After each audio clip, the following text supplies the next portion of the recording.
Hey folks, Todd Cochran here, and as you know, I've been doing a lot of research on basically the gear that I want to be packing out and basically humping with me on a regular basis for different shooting scenarios I'm going to be doing as we kind of expand on this new experiment. You know, shooting here in the studio has been pretty fixed for about 4 or 5 years. We really haven't had to add too much gear. Everything's been locked in place, but I've bought a lot of stuff over the years that will fit into more of a mobile, being on the road type of shooting type of situation. And I wanted to share with you guys some of the stuff that I'm going to be using.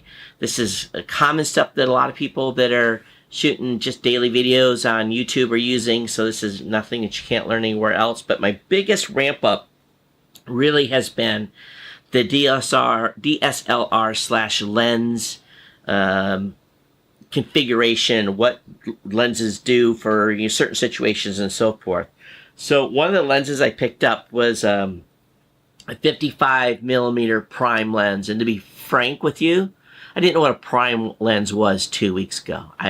Honestly, I didn't. I just, I thought lenses were telephoto and come in different millimeter, and I didn't really even fully understand f settings and all that stuff, just haven't needed to, right? Have nice beautiful lights in the studio with a video camera, you white balance, everything looks good, you go, and so you photogs out there, I can learn a lot from you. But anyway, I picked up this 55mm prime lens. It's a it's a 50mm with a 1 to 1.4. So in layman's term, this thing fixed lens, fixed focal length, but it has a beautiful amount of ability to bring in a lot of light in a low light situation. So that's one of the lenses that I picked up.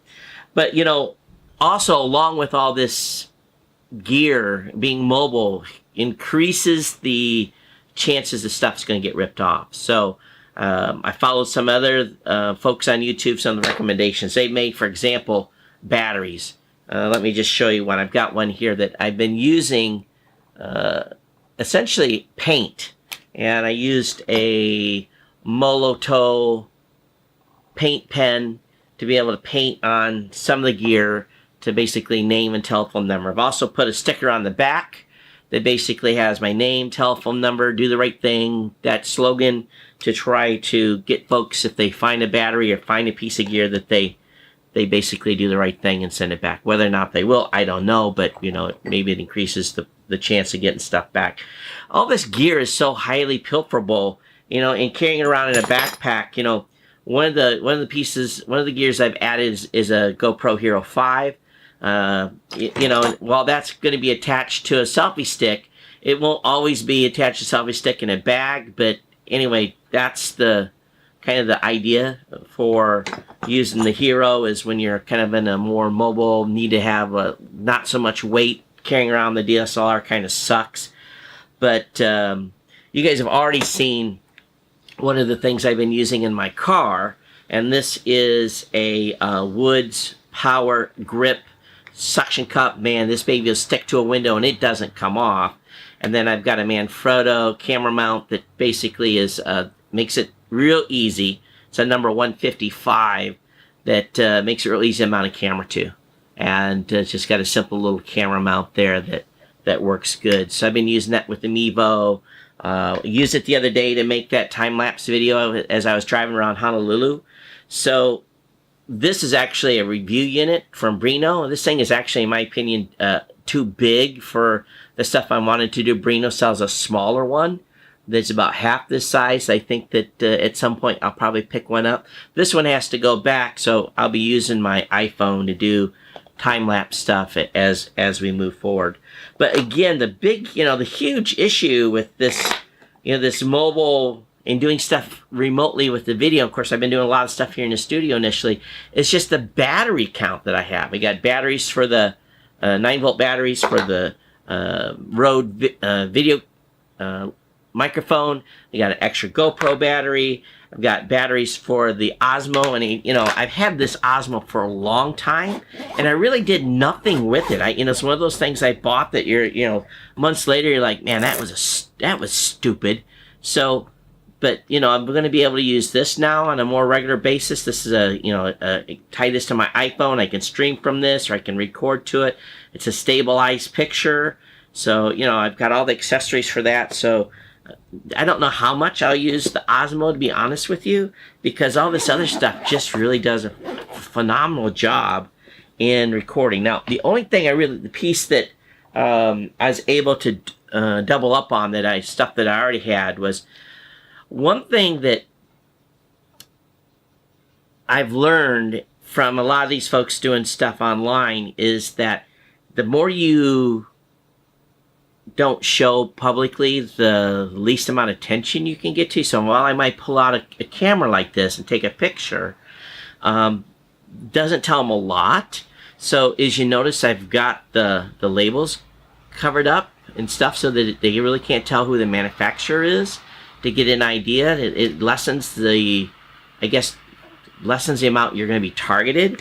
So I've been using, of course, gaffer tape to just, cover up labels and that type of stuff. Even with my Canon camera, I covered up and it's still, people are going to, maybe that gives you as much attention as anything else, but number one, you're not advertising the product if it means in a scene. Number two, you're also, again, not advertising it to the public.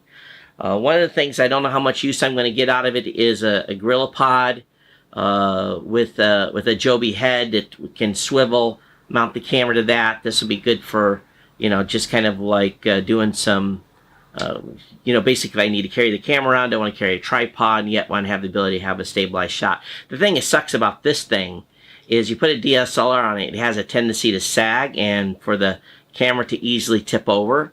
So I don't know. I don't know how much usage this is going to get. We will see as time goes on. But look at my stack here. That's pretty much it.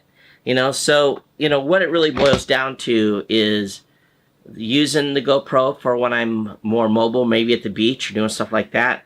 Using the handheld camera, which can record video, to be able to use that when I'm in a situation where maybe I need to be at an event where I don't want to carry the camera, but I still want to get some video. Do that, and of course the DSLR will go most places as well. I'm not one of these folks that's going to be taking a video of me getting out of bed. I see some of these folks on YouTube that they pretend that they're filming themselves when they wake up. I think it's kind of pretentious, I guess, for a little bit, to make people think that you've actually had the camera running and you are going to wake up right about the time that mysteriously the camera started recording. So some of that stuff, I'm just too old for that bullshit. So we'll see what happens as I develop this and work on it. But that's just some of the gear. It's a little bit insane.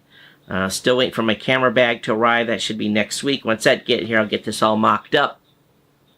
And then I'll have probably a more comprehensive look at how I'm going to roll with the gear. And obviously not all this stuff is going to go with you at all time. Having stuff in a vehicle, let's say you just walk out with your DSLR and maybe the Gorilla, and you go shoot something. If the rest of your gear's in the car, here in Hawaii, man, people like to bust windows out and just steal backpacks. So I'm not going to be rolling with, you also have to learn to temper what you take so that you lower your risk of just having, someone prey upon you. It's kind of crazy. It really, really is. And that's one of the reasons why we've got significant security and cameras here at the studio, at the household. So anyway, that's it. Drop me your comments, what you think. But anyway, just more of the kind of what we're going to be doing. And now I just need to get doing it. But there's a reason for some of that as well. So we'll talk about it soon. Everyone take care. We'll see you next time. Aloha.